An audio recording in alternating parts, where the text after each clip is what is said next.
आज जो खास करके मैं बंगाल से आती हूं, सन ऑफ द सॉयल हूं। ये बंगाल भारत में है।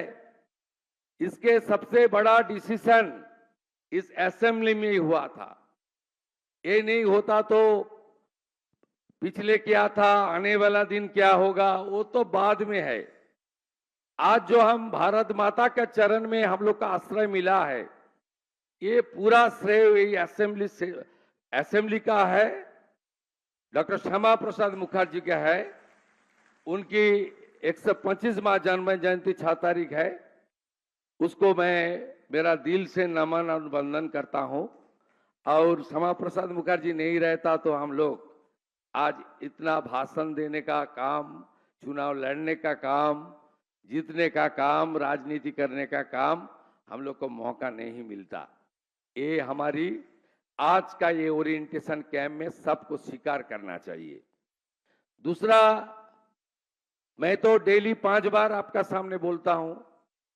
लंबा रिश्ता है बंगाल का हर चुने हुए पॉलिटिकल पब्लिक रिप्रेजेंटेटिव का साथ। लेकिन मैं कुछ नेगेटिव नहीं बताऊंगा, लेकिन हालत बता रहा हूं। मेरा 4 बार हो गया एमएलए, 2 बार हो गया एमपी, तब मैं 6 टाइम लॉ मेकर बन गया जनता से वोट से। तब यहां जो सिस्टम पहले था, इतना बुरा सिस्टम पहले नहीं था। हमारी जितना भी चीफ मिनिस्टर का नाम हरबंश जी ने बताया, स्वतंत्र का बाद कॉन्स्टिट्यूशन जब हुआ उसका बाद इतना बुरा हालत बंगाल में नहीं था। पहले तो 34 इयर्स पार्टी ऑफिस से सब होता था, असेंबली से कुछ नहीं होता। और पिछले 15 साल तो क्या हुआ मैं आज नहीं बताऊंगा।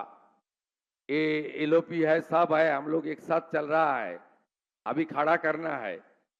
मेरा अनुभव जो है 2006 का एमएलए, दी देन कम्युनिस्ट रूल, उसका बाद 2016, उसका बाद 2021 एलओपी, वो जो असेंबली खास करके लीडर ऑफ अपोजिशन।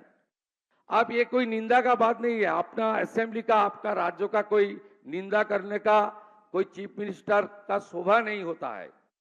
लेकिन मैं बता रहा हूं, यहां जो सिस्टम हो गया था, एमएलए एमपी का कोई मर्यादा नहीं है, कोई मर्यादा ही नहीं था।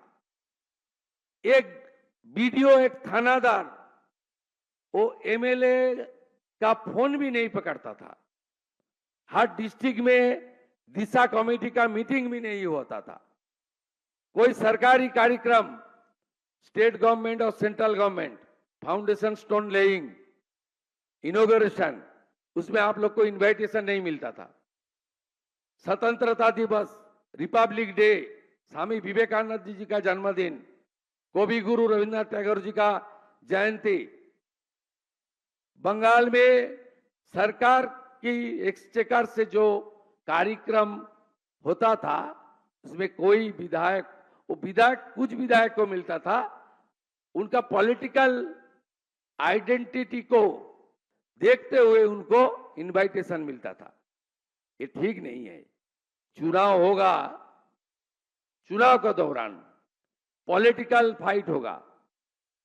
पिछले 5 साल में एलओपी था, एक भी एडमिनिस्ट्रेटिव मीटिंग में नहीं बुलाया। मुझे 5 बार असेंबली से सस्पेंड किया।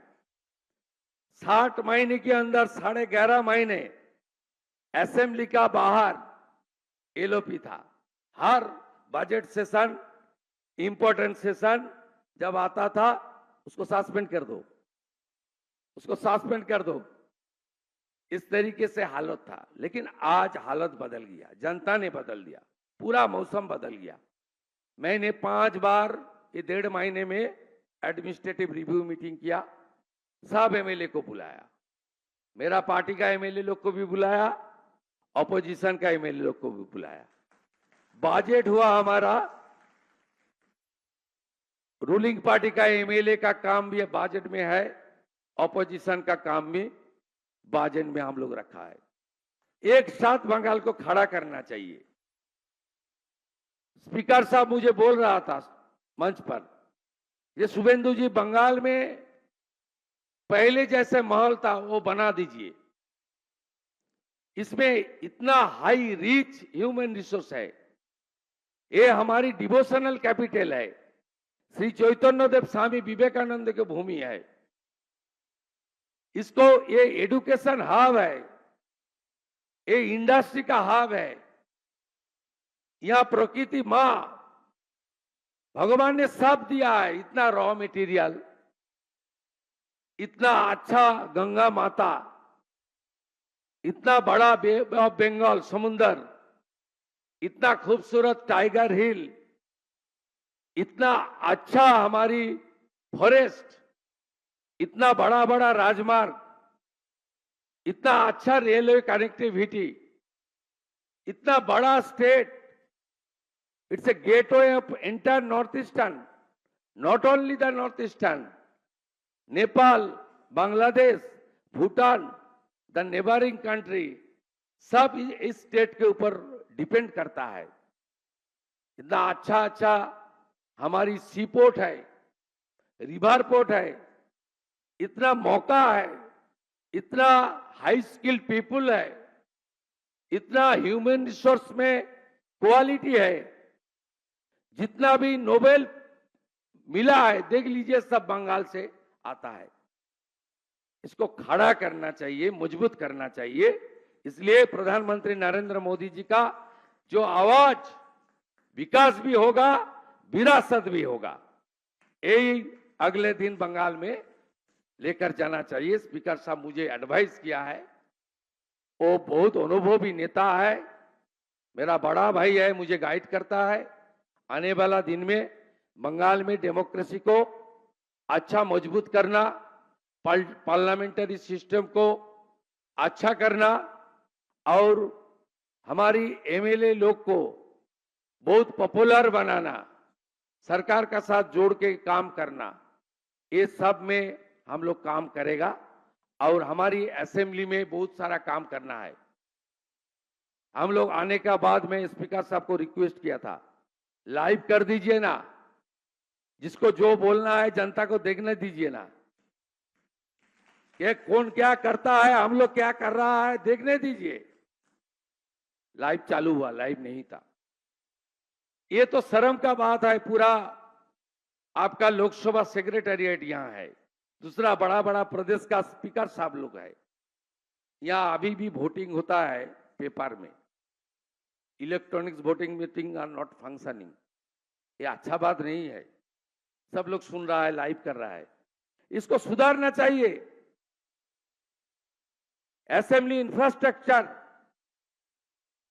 डिजिटल सिस्टम, किरण रिजिजू का लीडरशिप में जितना काम भारत के पार्लियामेंट में मोदी जी का मार्गदर्शन में हो रहा है, ओम बिरला जी का डायरेक्शन में हो रहा है, ये कुछ काम बंगाल में भी होना चाहिए।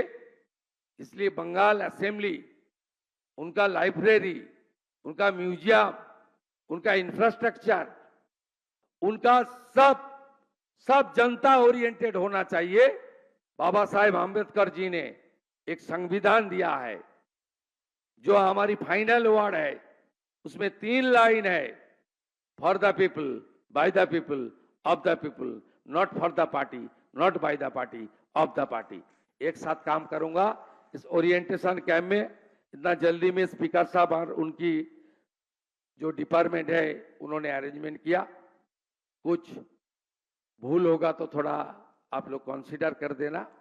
ये पहली बार है, आने वाला दिन में बंगाल फिर एक बार देश में लीड करेगा, इस उम्मीद का साथ मैं मेरा बात खत्म करता हूं। वंदे मातरम। राजनीति हो या क्रिकेट, देश विदेश की ब्रेकिंग हो या आपके मोहल्ले की बड़ी खबर, सब मिलेगा एक ही ऐप में, सबसे तेज और भरोसेमंद। अभी डाउनलोड करें दैनिक भास्कर डिजिटल।